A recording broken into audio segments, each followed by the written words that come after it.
Okay, so I haven't looked at any of the mini set cards since the last one, and I think the last one was Warlock. So let's start off with Druid.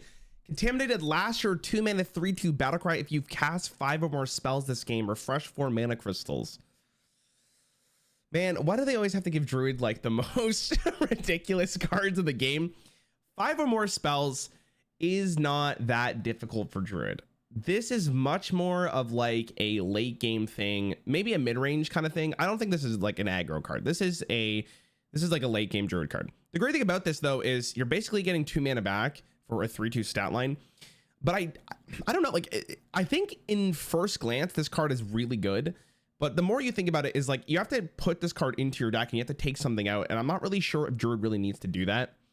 I'm probably gonna be wrong about that. Mana cheating is always good. In Wild, now listen, I don't really play Wild too much, but Wild is a it's a format, and I think in that format you might want this. I think it's really easy to cast 5 or more spells with Druid in that format, so I have a feeling this is going to be pretty good in Wild.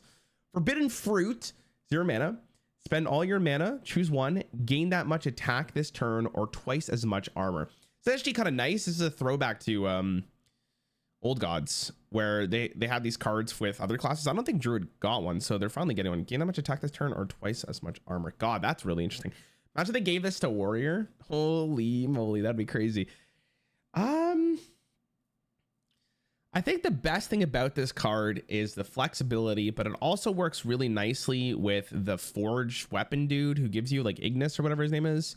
I think that's going to be its best case scenario for this card. I have a feeling that this one actually will be ran in standard if a slower Druid deck needs it. This is actually kind of insane. Would you spend 10 mana to get 20 armor as a card? I don't know. The fact that you can gain 10 attack just from one card is relatively scary, I must say. It's a pretty interesting card. Aerosolizer, 3 mana 2/2 battlecry and death rattle summon a 2/2 treant. I'm trying to think if like the Druid deck right now currently has a 3-drop. I don't know if it does. If it needs it, it's probably fine. This isn't a horrible card, obviously. This is a 3 mana 4/4 plus you get a 2/2 death rattle. That's not horrible. I can see that. Seen Hunter looks really good. Rogue. Assembly line, discover a mech from another class for a spell. So if I'm thinking like mech rogue right now, I don't know if you want to play this. I feel like you want your cards to do stuff immediately. I don't think you really need to beef a mech. And most of the time, I'm trying to think of like where, maybe Paladin. Paladin's the one that you probably want the most because Paladin has some pretty good mechs that you would be okay with getting, but I don't know if you really want to spend 1 mana for this. I'm not optimistic on that card. Tiny World Breaker, what the hell? He's carrying like a Yogg tentacle. 4 mana 4/4 battlecraft. You control another mech, deal 4 damage to it. Deal 4 damage to it. What the hell am I saying? If you control another mech, deal 4 damage. I was like, deal 4 damage to it. Why would I want to deal damage to my own mech? This is also a mech. That's a lot of damage. It is a mech. You would have to replace a card currently in Mech Rogue, I think, if you want to play this, because you don't want to play too many 4 costs. It's probably okay. I'd expect people are going to try it out, but I would assume that most people are going to realize that it's not as good as people probably think it is. I don't even know if people think this card's good. I'm not optimistic on this. Tentacle Grip, 2 mana, deal 3 damage combo, get a 1/1 chaotic tendril. That's the one thing that they showed last time. So it's the 1 mana 1/1, cast a 1-cost spell, improve for each other chaotic tendril you have played, up to 10 mana. This is fine. Maybe deal 2 damage or deal 3 damage for 2 mana is good. And then you get a 1/1 on top of it. That might be okay. I'm okay with Rogue. Rogue, I think, got okay cards. This one doesn't speak to me like it's broken, but maybe. This one I'm not sure on. This one could be good. 2 mana, deal 3 damage is already okay. Shaman, Conductivity, 2 mana. The next spell you cast this turn also targets adjacent minions. Oh my god, it's nature too. I mean, I'm just thinking about the what is it, the Ragnaros card that came recently? That's gonna be fun.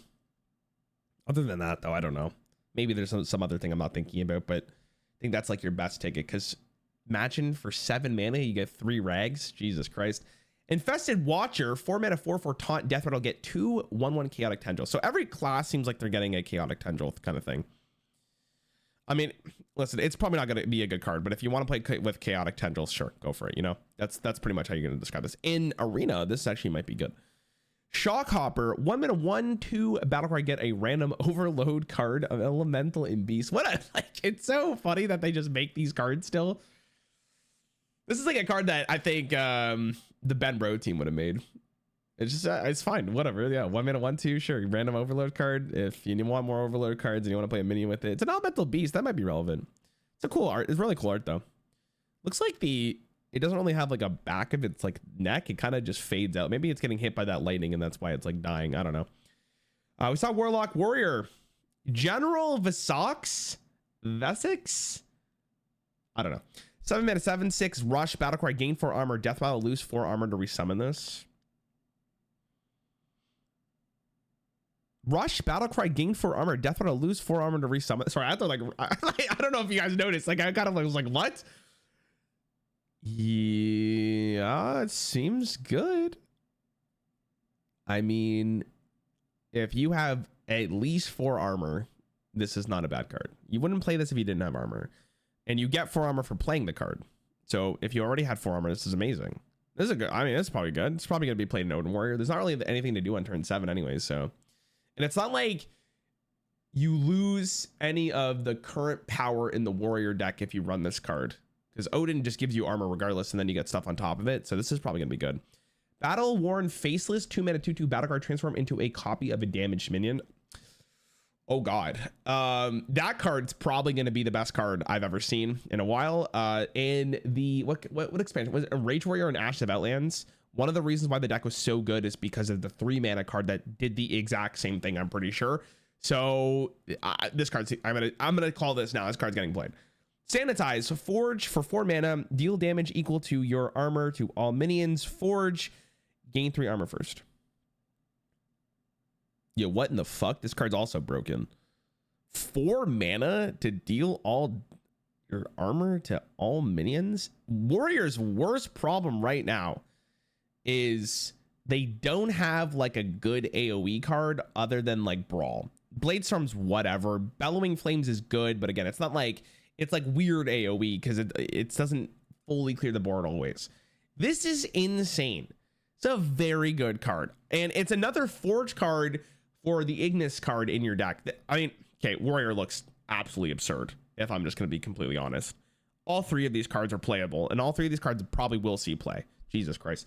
Okay, neutral. We'll start with, I guess, let me start with this before I get to the Yogg. So we've seen Cho'Gall. Cho'Gall's a fun card. I'm going to talk about a full video on the main channel coming up, talking about all the anomalies that come with the game. So if you're not subbed to the main channel, which I'm guessing you are, make sure you check that out.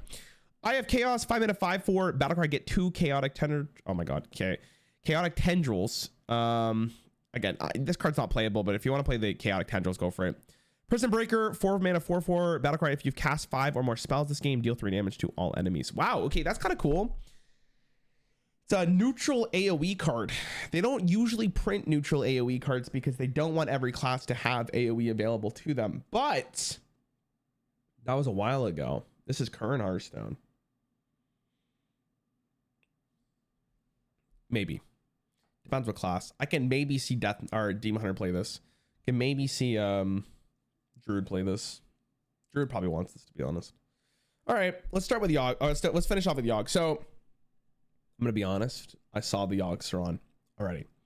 Before I talk about it, I want you to know that I don't know how I feel about the flavor of this card in terms of what Yogg Saron is, because the last two iterations were